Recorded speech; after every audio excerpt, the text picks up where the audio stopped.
Olá, meu povo, sejam muito bem-vindos para mais uma aula da disciplina de Práticas 2. Hoje iremos relembrar e revisar algumas questões dentro da parasitologia, questões ligadas diretamente à rotina laboratorial. Eu sou Marília Araújo, biomédica.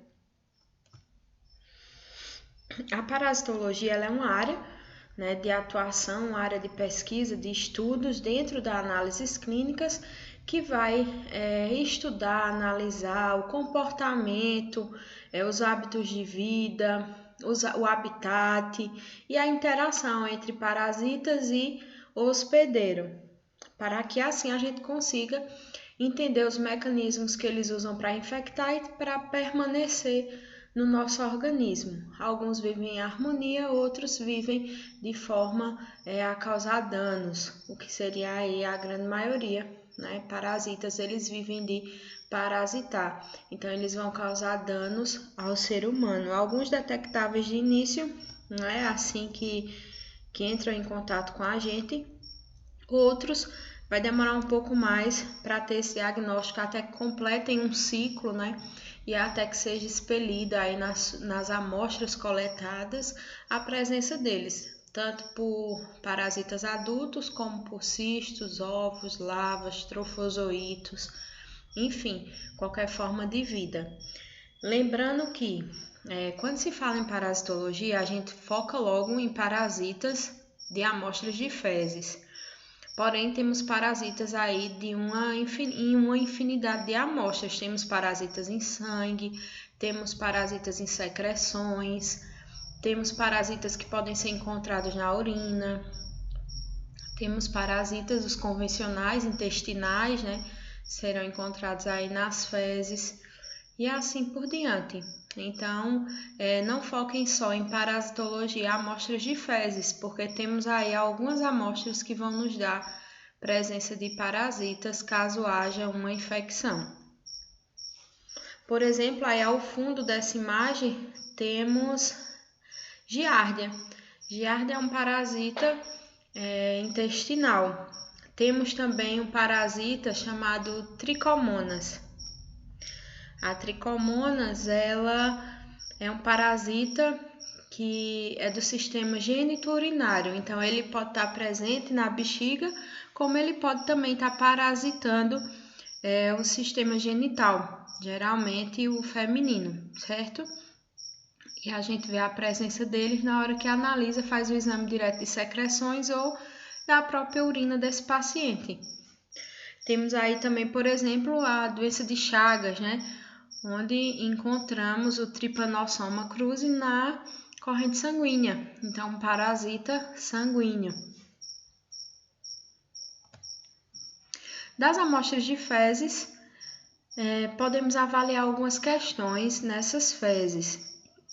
Não só a presença de parasitas, podemos avaliar a presença de gordura nas fezes, por uma má absorção intestinal ou por qualquer outra distúrbio, né, desse sistema digestivo.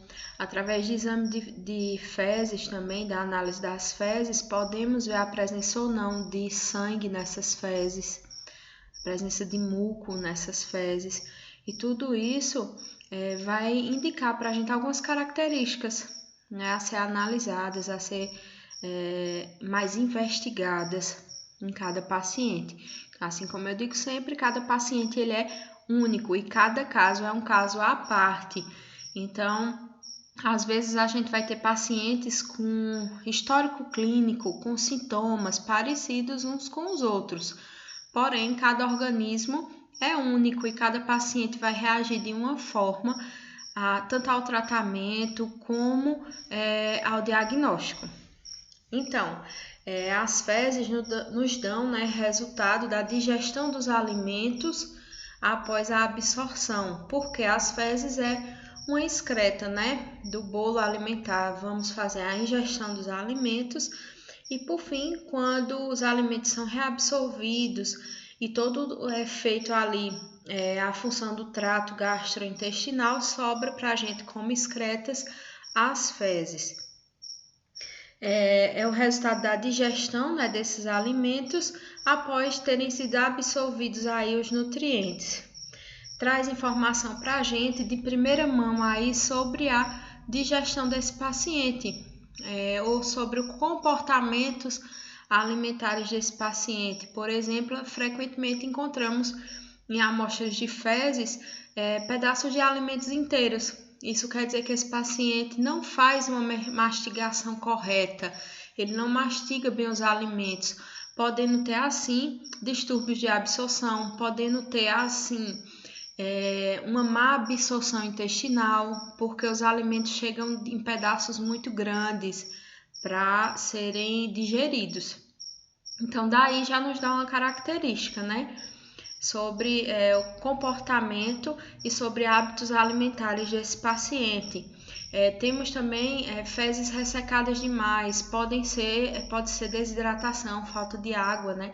Esse paciente não ingere água, então geralmente pacientes que não ingerem muita água têm tendência a ter prisão de ventre, tem tendência também a ter distúrbios aí nessa digestão desses alimentos.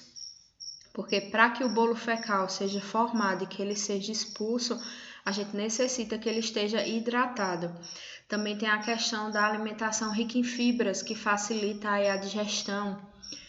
Pacientes que não fazem isso, que se alimentam mais de gordura, vão ter umas fezes mais consistentes, né? Até um pouco ressecadas.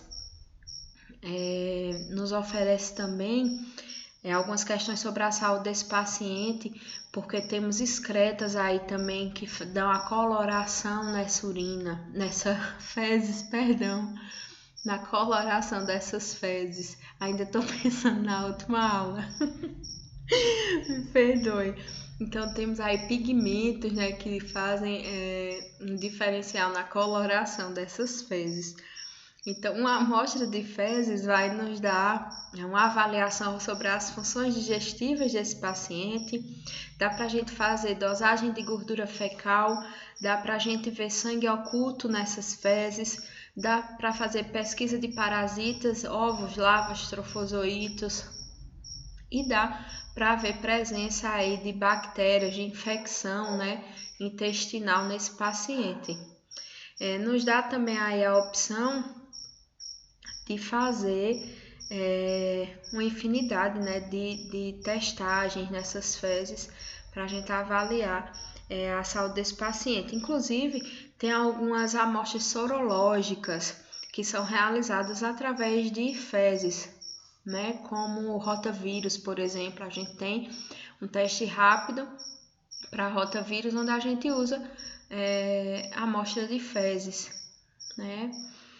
Então, tem uma infinidade de formas aí da gente analisar amostras vindo, tanto de amostras de fezes, e tem outra infinidade aí de métodos de analisarmos parasitas, não só de fezes, mas também sanguíneos, parasitas do sistema geniturinário, enfim. Então, foquem que parasitologia não é só fezes, certo? Temos aí uma infinidade de parasitas com ciclos de vida diferentes. E temos aí também, nesses hábitos, uma certa dificuldade de resgatar esse parasita em algumas vezes, porque temos que fazer o exame justo quando esse ciclo esteja ativo e esteja expelindo formas, né, reprodutivas, ou esteja expelindo aí ovos, né, para que a gente consiga diagnosticar, consiga resgatar esse parasita e dar um diagnóstico positivo. Por isso da importância de se fazer o seriado de fezes e não a amostra de fezes única. Por isso a importância aí de fazer algumas culturas fora do pico febril, de se fazer resgate, de se fazer coleta de secreção, né, para algumas amostras de parasitas e assim por diante. Dentro da análise laboratorial fazemos alguns exames, né, mais corriqueiros, que são mais comuns para a nossa rotina. Porém, existe uma infinidade aí de testes e uma infinidade de pesquisas que podem ser realizadas.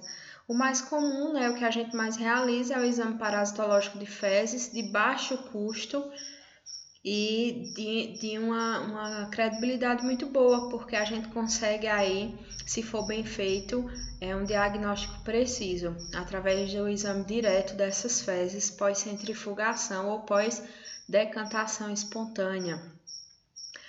Dentre os exames parasitológicos de fezes, a técnica que a gente mais executa é a Hoffman, tanto a simples como a modificada.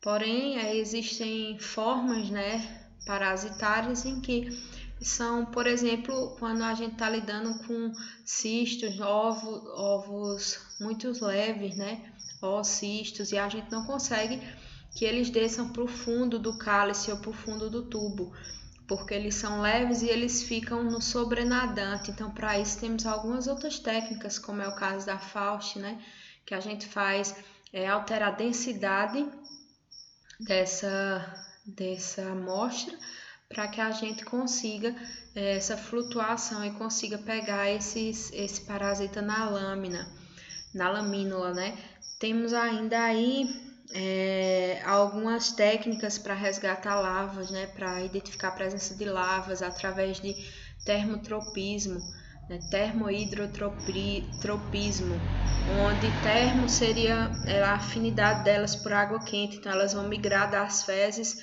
para água quente por afinidade, então seria um termo de temperatura, hidro, porque elas têm afinidade pela água também, então seria hidrotermotropismo.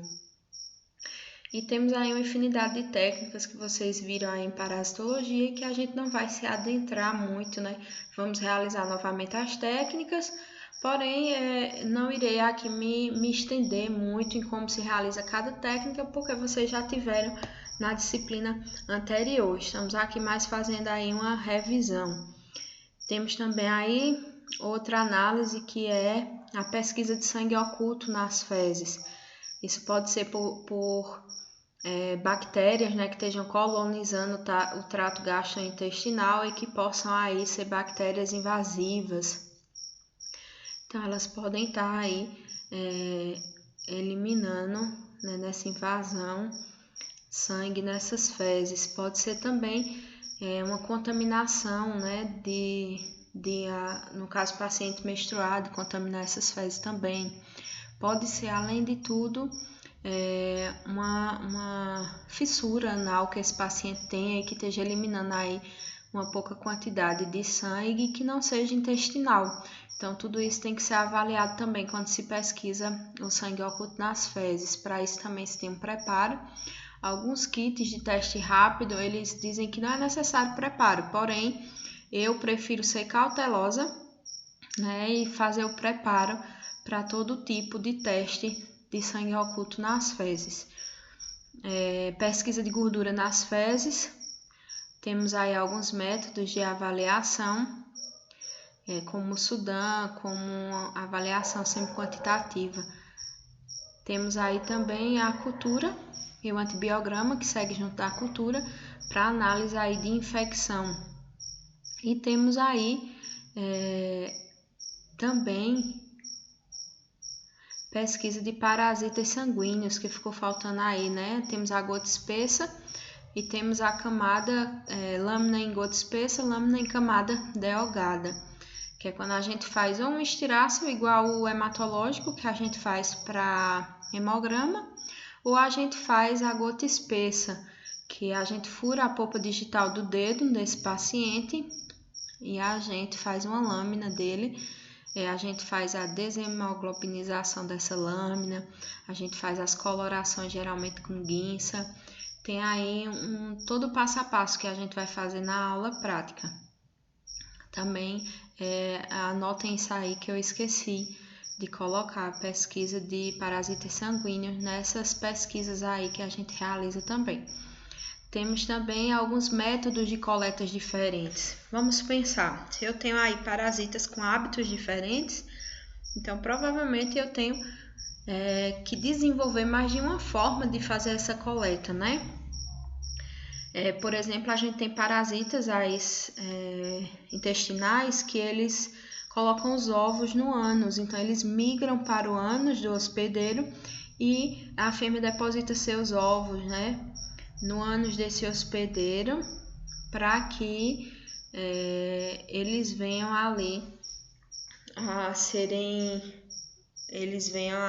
serem ovos que no futuro vão dar aí parasitas adultos, né? Então, não adianta a gente fazer uma coleta de fezes normal, né, corriqueira, habitual, onde o paciente defeca e a gente vai, coleta e faz um Hoffmann dele. Por quê? A primeira parte do bolo fecal que sair, quando o paciente estiver defecando, vai levar todos os ovos. Então, pacientes que têm características aí de prurido, de coceira anal à noite, provavelmente quando o parasita adulto está ali colocando seus ovos. Então, o interessante é que essa coleta seja feita, né, à noite e que seja feita com suave ou com a fita gomada, direto no reto desse paciente, né, no ânus ali desse paciente. No caso, se introduz o suave, gira ele e depois se coloca no recipiente, né, de transporte e leva-se, acondiciona na geladeira e leva para o laboratório assim que for conveniente, né, o mais rápido possível. Tem a coleta tradicional de fezes fezes, essa foi ótima, né, de fezes frescas, né, e temos aí também a coleta de fezes diarreicas, né, que são aquelas fezes que é feito água mesmo.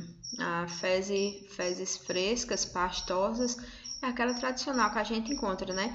Geralmente pacientes que têm aí um diagnóstico de infecção intestinal, as fezes são mais moles, né, e podem vir até feito água. Aí a gente tem condições de fazer um exame direto também dessas fezes diarreicas, né? E o ideal é que seja o mais rápido possível. Temos também aí o método de fita gomada, né? Para a mesma utilidade aí do suave, onde é uma fita que nela tem uma colinha e se coloca, passa ela no ânus do paciente para que os ovos fiquem grudados nela. Tipos de amostra, tem fezes recém-colhidas, né, que são aquelas onde o paciente colhe, coloca no potinho, deixa na geladeira e leva para o laboratório, ou faz e já leva para o laboratório. O ideal é que seja 2 horas após ter defecado, até 2 horas, ou refrigerar por até 12 horas. Lembrando que temos aí conservadores para fezes, onde pode durar muito mais tempo, né, de 30, 60 dias, ou seja, uma infinidade aí de tempo quando se coloca essas fezes em formol, certo? Então vamos lembrar disso também. Fezes diarreicas a gente não deve refrigerar, né, deve fazer a leitura em até no máximo 30 minutos e pode ser diluída com água ou com solução fisiológica. Fezes com conservantes, o ideal é que seja analisado quanto antes, porém podem durar aí até 30 dias após a coleta para serem analisadas, porque elas estarão conservadas pelo aditivo. Conservantes. Temos aí o método MIF, o SAF ou formol puro a 4%. Esse MIF e esse SAF, eles vêm em pote específico, com gotejador e dentro do recipiente com haste coletora e com recipiente já próprio para abrigar esse tipo de amostra, certo? O MIF ele tem como conservante mercúrio de formol. O SAF ele vai ter acetato de sódio, ácido acético e formaldeído. Ou a gente pode utilizar só o formol a 4%. São 30 ml, né? No caso, se eu for usar o formol, ou seja, uma colher de chá para cada amostra de fezes. Lembrando que o ideal é se coletar fezes, a gente tem que informar isso ao paciente. Quando ele defecar, ele deve coletar a amostra dele de várias partes do bolo fecal. Ou seja, não pode pegar a amostra só de uma parte. Tem que se pegar do início, do fim, do meio, inclusive macerar, abrir essas fezes e coletar do meio também, porque as fezes elas vão ficar uma camada, né, em volta, e ali dentro a gente pode encontrar parasitas. Então, a gente deve coletar de várias partes do bolo fecal para que a gente consiga resgatar esse parasita. Isso o paciente não sabe, ele só vai saber se a gente disser. Então, para uma análise aí bem feita, começa aí nessa orientação desse paciente. Não fazer uso de laxantes, de supositórios e procurar não contaminar essa amostra com urina ou com menstruação ou até defecar no chão. Hoje em dia já tem bolsinhas aí que você anexa no vaso sanitário e que ele já faz a coleta dessas fezes, depois é só retirar alguns gramas, poucos gramas de fezes e colocar no potinho coletor. Caso isso não seja possível encontrar essas bolsinhas, a gente pode fazer com bolsa. Abre uma bolsa aí, higieniza ela de plástico e prende ela no banheiro, no vaso sanitário e coloca a almofadinha do vaso sanitário em cima. Pode ser preso também com fitas, no caso de criança, né, com fita crepe. Algumas pessoas utilizam também aquele plástico filme, lembrando que tem que deixar um espaço, né? Não pode ser muito próximo à tampa. Aqui, ó, pode ser feito assim também com jornal, da mesma forma a gente pode fazer com o plástico. Aqui eu tenho um pote coletor estéreo, né? Ambos são, porém com métodos diferentes de esterilização. Esses daqui são para cultura. Nada impede também de se fazer o parasitológico de fezes neles, porém geralmente é utilizado para cultura. E aquele tradicional para o parasitológico de fezes. Aqui eu tenho um potezinho, ó. O MIF e o SAF, como eu falei para vocês, ele vem assim, ó. Ele tem um filtro aqui, que já é como se fosse para peneirar. A gente não faz a peneira de gases ou usa a peneirinha convencional de parasitologia. Então, esse método aqui, ele já vem, ó, todo montado para facilitar a nossa vida. Aqui dentro vem formol. Isso aqui vem uma cestinha para apanhar as fezes com ele, então você toca com ele nas fezes, ela é como uma conchinha, que dá para você pegar em uma parte de fezes. Aí aqui eu já tenho um semifiltro, né?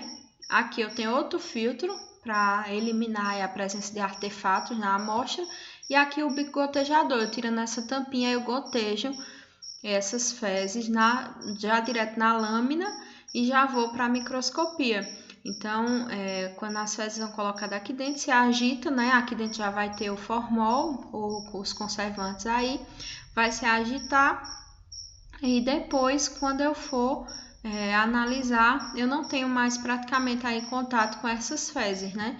É só abrir a tampinha, gotejar e fazer a análise. Então, é muito prático. A coleta, né, se for para cultura, deve ser feita no recipiente estéreo, utilizar de espátula, que geralmente vem anexa, uma espátulazinha pequena, ou palito, né? Geralmente tem gente que usa aquela paletinha de picolé também para fazer. Pode ser feito também, contanto que se tenha cuidado para que ela esteja limpa, para não contaminar a amostra. Deve-se selecionar pontos de alterações, pontos de cores diferentes, que tenha sangue, que tenha muco, que tenha presença de gordura. Qualquer coisa anormal ali deve ser coletado um pouquinho, né, de várias partes, de várias alterações. Deve ser homogeneizado, se no caso tiver com conservante. Caso não, se coloca no potinho e encaminha. Não é necessário, encaminha para o laboratório. Não é necessário, né, a abundância de fezes, porque a gente vai precisar de muito pouco para ser analisado, porém é necessário que seja feito de várias partes do bolo fecal para que a gente consiga aí encontrar esse parasita. O ideal também é a gente analisar esse sedimento até o fim. Se tiver uma rotina muito grande, fazer pelo menos aí 2 a 3 lâminas do mesmo paciente, para que a gente tenha uma chance maior de encontrar esse parasita. Se não for, né, possível fazer a análise no mesmo dia, a gente deve refrigerar essa amostra. Para fazer o parasitológico, no caso aqui foi uma coleta tradicional, né, com conservante. Aqui uma coleta de amostra, a gente coleta aí 2 gramas, né? Da mesma forma, com pontos de alterações, se for líquida de 2 a 3 ml. Cuidado para não ter contaminação com urina, né? Ou com menstruação. Homogeneiza o frasco e encaminha para o laboratório. Coletas feitas com suave ou com fita gomada. Então, é necessário a gente conversar com o paciente na hora que ele vai se informar sobre os exames, justamente por isso, porque a gente deve indicar a ele o método mais convencional, o método que tenha como é que eu vou dizer? Que tenha um sucesso maior de resgate a esse parasita. Então, se a gente pergunta se ele tem coceira à noite, no ânus, ele não vai entender o que é prurido, então a gente vai dizer se tem coceira no ânus, se sente desconforto, né, ao dormir, ou se for criança, se a mãe pede para que a mãe observe isso, porque se for, o melhor caso é fazer a coleta com suave, com a fita gomada. Caso não, pode-se fazer aquela coleta tradicional, né, para a maioria dos parasitas. No caso do suave, a gente introduz o suave no reto, né, o suave anal, e gira até que ele venha com fezes. Fazer aí a lâmina sem acento, fazer a lâmina com suave, né, ou diluir em salina e analisar, fazer o exame direto na microscopia. Temos também aí meios de transporte específicos para parasitologia. Através da fita gomada, também conhecida como Graham ou Graham, vem uma fita adesiva transparente presa num tubo para facilitar na hora de passar esse adesivo na região. Deve-se abrir a prega anal e encostar a fita várias vezes no ânus desse paciente. Fixar a fita na lâmina e levar para ser analisada através da microscopia. Aqui temos aí um meio de transporte, né, já com o suave. Aqui temos a fita gomada, ou tubo com a fita presa a ele, e a lâmina que vem junto para a gente colocar depois essa fita e a forma de coleta. Então, dentre as técnicas mais utilizadas, entre todas elas é o Hoffmann, tanto simples como modificado, porque nos dá a possibilidade de um resgate grande de parasitas. No caso aí podemos encontrar ovos, alguns cistos, parasitas adultos e algumas larvas nesse método de Hoffmann. Tanto o simples como o modificado. A diferença é que o simples, a sedimentação é espontânea, e o centrifugado, como o nome diz, ele é feito através de centrifugação na centrífuga, onde eu vou ter uma decantação aí por centrifugação. Temos aí, para as larvas, o método Berman e Moraes. Temos o método Rugai também, que é, no caso, o hidrotermotropismo, né, onde a gente utiliza água quente. Temos o método de Faust, utilizado para cistos leves, e temos o método de Catucates, que é para contagem de ovos, quando o médico pede um exame quantitativo. Geralmente eles só solicitam parasitológico de fezes, aí a gente vai utilizar o método Hoffmann. Porém, se ele especificar a desconfiança dele para que tipo de parasita aí a gente utiliza outras técnicas.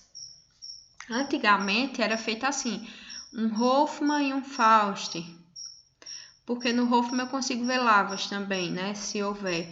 Então eu teria aí os cistos leves e teria todos os outros métodos. Alguns laboratórios hoje em dia ainda fazem, quando passa o parasitológico, faz o Hoffmann e faz o Faust. Esse Faust tem outras técnicas também, que esse usa sulfato de zinco, porém tem técnicas que a gente usa garapa, soro fisiológico, para mudar a densidade e a gente conseguir aí os cistos na superfície da amostra. Eu estava guardando as culturas, né? Se vocês perceberem, a gente não falou em urocultura na aula de urina, só citou, porque eu estou guardando para a gente fazer o passo a passo quando a gente for ver microbiologia, né? Aí a gente vai analisar todas as culturas de todas as amostras. Porém, vamos citar aí a coprocultura, como é uma cultura feita com amostras de fezes, onde a gente vai estar fazendo aí pesquisa de bactérias que sejam bem agressivas e bactérias invasivas.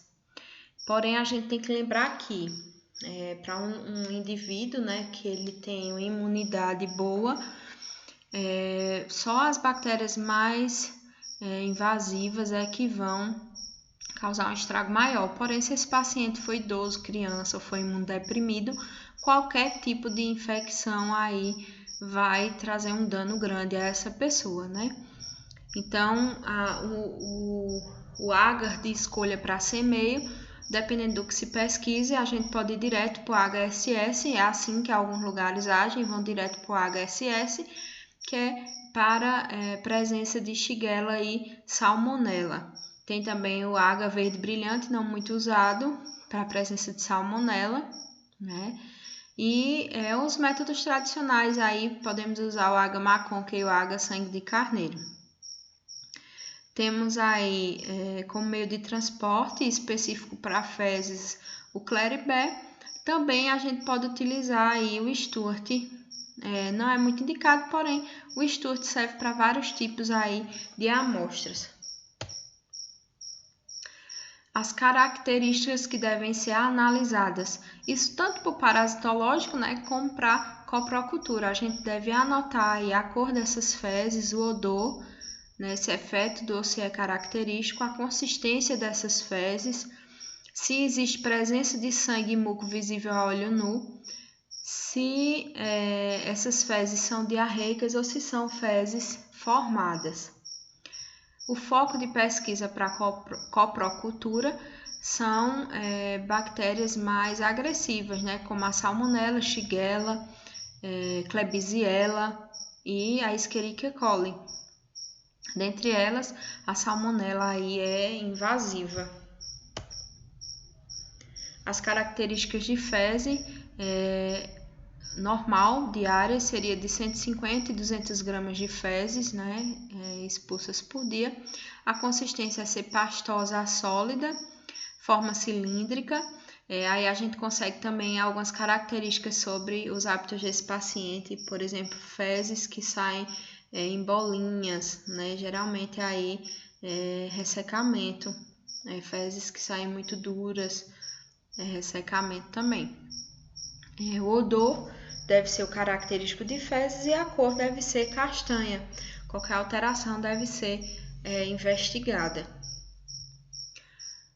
A coprocultura, a gente faz os semeios aí, né? Pode ser feito o transporte com Claribé ou em algum frasco estéreo, algum pote estéreo, para abrigar essa amostra. A gente faz os semeios em placas e faz a incubação em estufa de 35 a 37 graus Celsius e pode fazer também a triagem bioquímica dessas fezes.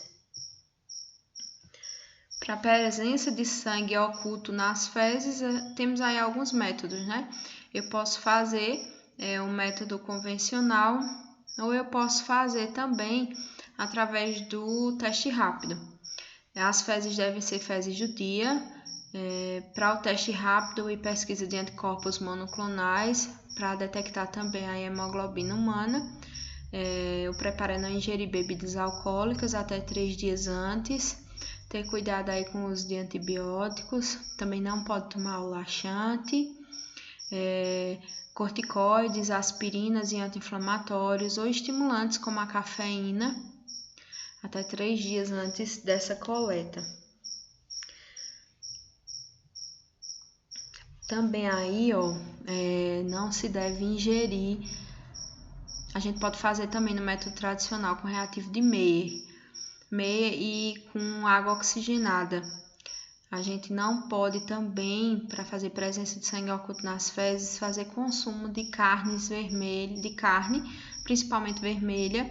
Não pode também fazer uso de beterraba, não pode fazer uso de vegetais que tenham pigmentos muito fortes, para que elimine aí o risco de reação cruzada nesse teste rápido, certo?